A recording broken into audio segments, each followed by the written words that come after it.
This is how we make our foundation cord. I really like this as a stitch for starting off things. So we use the foundation cord at the beginning of the thermal stitch for the handbag, for the hand straps, sorry. And we also use it at the beginning of the base of the bag.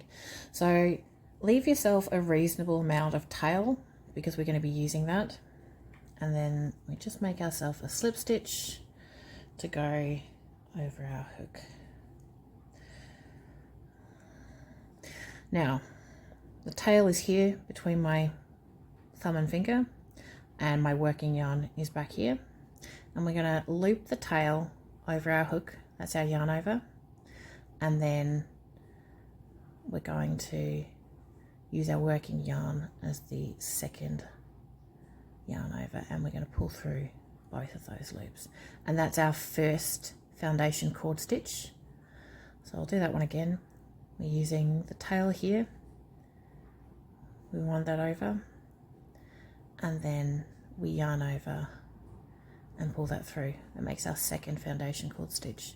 Now note that when I yarn over, I'm going that way around, but when we use this working tail, we go that way around. So it's yarn under, and then we yarn over to create that third stitch. Now that's how we start with our foundation cord. You can see you kind of get like this four-sided set of loops, which makes it really fun for starting working on things that are oval. So if we're going to start at the base of the bag, we're going to chain one, and then we're going to put our hook through these two stitches here. So the ones we've just worked, and then we're going to work through that just like we would with a regular single crochet. The same thing goes for when we're working our thermal stitch on the bag. We do exactly the same thing. So we work those stitches. So that was our first one. We're going to work our second one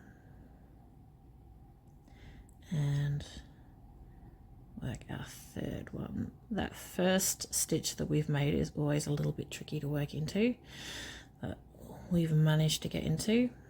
So we'll make that that single crochet and cheat and turn upside down.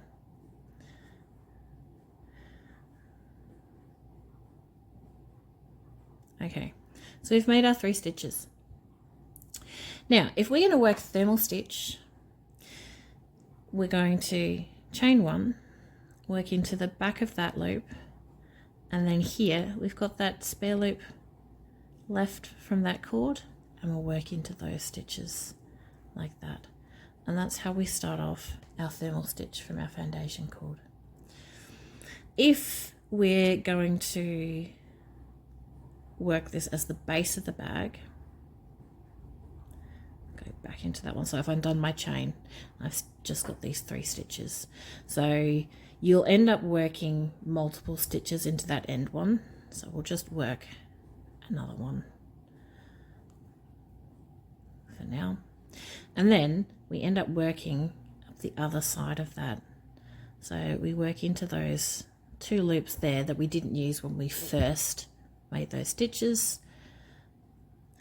And then we work up the other side of that. And that's how you start off your bag base.